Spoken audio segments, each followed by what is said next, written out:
तो Ant-Man and the wasp क्वांटमनी के साथ मार्वल का फेज 5 शुरू होने वाला है, जो मार्वल के आगे के प्रोजेक्ट्स के लिए बहुत ही इंपॉर्टेंट है। तो फेज 5 की पहली मूवी होने की वजह से इस फिल्म से हमें कोई भी जवाब नहीं मिलेगा, बल्कि और भी ज्यादा सवाल मिलेगा, क्योंकि ये पूरा फेज मल्टीवर्स सागा के ऊपर बेस्ड है और इसका डायरेक्टर पेटन रीड ने कह दिया है कि ये फिल्म मल्टीवर्स को और भी ज्यादा अच्छी तरह से एक्सप्लोर करेगा। और इसके ट्रेलर से भी हमें इस फिल्म के बारे में बहुत कम चीजें पता चली है। तो आज मैं इस फिल्म के main villain Kang the conqueror से जुड़े 3 ऐसी थ्योरीज के बारे में बात करने वाला हूँ जो आपको दिमाग को हिला के रख देगा। और पहले मैं बता दूं कि ये सब मेरे ओपिनियंस है, तो इसके सच होने के चांसेस भी ना के बराबर है, तो अपने हिसाब से देख लेना थोड़ा। और अगर इसके बाद ये फैन थ्योरी इस मूवी को स्पॉइल कर दे तो मुझे मत कहना। तो बिना देर किए चलिए शुरू करते हैं।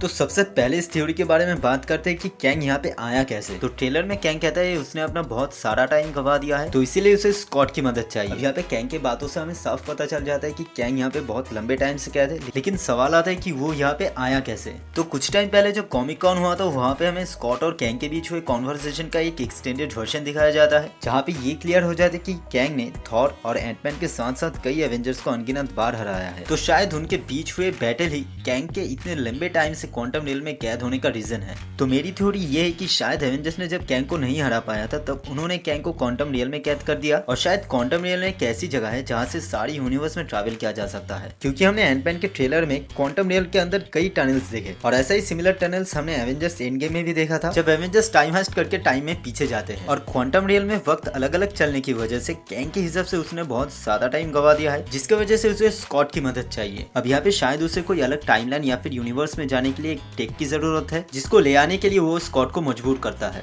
अब यहाँ पे आप पूछोगे कि वो खुद ये काम क्यों नहीं कर लेता, तो यहाँ पे मैं अपने दूसरे थ्योरी के बारे में बात करना चाहता हूँ। तो मेरे थ्योरी के अकॉर्डिंग कैंग अपने आप से बहुत ज्यादा डरता है, इसलिए वो ये काम स्कॉट से करवाना चाहता है, क्योंकि कैंग चाहे जितना भी बड़ा थ्रेट हो, उसका सबसे बड़ा विलेन वो खुद है। और कहीं ना कहीं ही हू रिमेन्स जब लोकी की सीरीज में मल्टीवर्सल वॉर के बारे में समझाता है, तो उसने भी इस चीज को हल्के से टीज कर दिया था। और अगर आपने कॉमिक बुक्स पढ़ी है तो आप जानते हैं कि कॉमिक के स्टोरी लाइन में एक वक्त पे आके कैंग लगभग अपने सारे वेरिएंट्स को मार दिया था और एक सीक्रेट टाइमलाइन को बना लिया था, जिससे कोई और कैंग एक्सिस्टेंस में ना आ सके। और कैंग के इसी डर के लिए शायद वो स्कॉट को अपना मदद करने के लिए बोलता है, क्योंकि ट्रेलर के एक सीन में हम स्कॉट के कई सारे वेरिएंट्स बनते हुए देखते हैं, और शायद कैंग नहीं चाहते कि उसका भी कोई वेरिएंट एग्जिस्ट करे। और अगर आप ट्रेलर का ये शॉट और ये वाला शॉट एक साथ ध्यान से देखोगे तो आपको पता चलेगा कि ये दोनों जगह ही एक ही जगह है, बस उसका व्यू अलग है। और यहाँ पे जाने के बाद स्कॉट के साथ क्या हो ये तो आप देख ही सकते हैं। तो शायद इसी वजह से वो स्कॉट से ये काम करवाना चाहता है। तो इसके बाद आता हूँ मेरे आखिरी थ्योरी पर कि क्या कैंग इस फिल्म के आखिर में मर जाएगा। तो एंटमैन 3 के ट्रेलर में हम कैंग को एंटमैन को पीटते हुए और एंटमैन से पीटते हुए देख चुके हैं। तो सवाल आता है कि क्या कैंग हारेगा या फिर जीतेगा। तो देखो यहाँ पे 2 पॉसिबिलिटीज हो सकती है, और इसमें पहला पॉसिबिलिटी होने के चांसेस ज्यादा है, मतलब उसके मरने की या फिर हार कर कहीं और भाग जाने की। तो ट्रेलर के एक शॉट में हम कैंग को देखते हैं जिसका सूट वूट ऐसे फटा हुआ है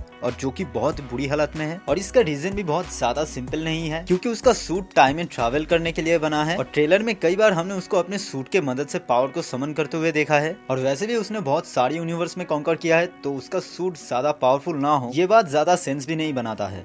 तो इसीलिए मुझे लगता है कि जिसके साथ भी लड़ते हुए कैंग का ये हालत हुआ है उसने भी पूरी कोशिश की होगी कैंग को रोकने की। और ट्रेलर में कैंग का हालत देखकर ऐसा लगता भी नहीं कि वो लड़ाई को जीत पाएगा, क्योंकि स्कॉट जब कैंग को कहता है कि उसे सिर्फ हारना है, तो ये बात काफी हद तक रिजेंबल करता है डोरमामू के साथ डॉक्टर स्ट्रेंज के हुए बार्गेन वाले सीन की। और आखिर में भी डोरमामू इस सीन में भाग के चला जाता है, तो शायद यहाँ पर भी कैंग किसी और टाइमलाइन में भाग के चला जाएगा, या फिर शायद ही हू रिमेन्स के तरह ही कैंग की इस वेरिएंट को भी हम इस फिल्म में मरता हुआ देखे। अब अगर यहाँ पे मैं अपनी दूसरी पॉसिबिलिटीज यानी उसके जीत जाने की बात करूं तो मेरे ख्याल से उसके जीत जाने के चांसेस बहुत ज्यादा कम है। और अगर वो जीत भी जाए तो शायद मेरे ख्याल से वो क्वांटम रियल से बाहर आने की बजाय अलग अलग यूनिवर्स में जाके कैंग डायनेस्टी को सेटअप करेगा, क्योंकि कॉमिक में कैंग जब भी गलती करता है तो वो टाइम में पीछे जाकर उस गलती को होने से रोक देता है, और इसके वजह से उसके मल्टीपल वेरिएंट्स एग्जिस्टेंस में आ जाते हैं, जो कि सेटअप करता है कॉमिक के कैंग डायनेस्टी वाले स्टोरी लाइन को, जहाँ पर हमें कैंग की अनगिनत खतरनाक वर्जन्स को दिखाया जाता है, जिसमें रामाटूट, काउंसिल ऑफ द कैंग्स, इमोर्टल्स और आयरन लैड का भी नाम शामिल है। सो आई होप कि ऐसा ही कुछ हमें कैंग डायनेस्टी में देखने को मिले,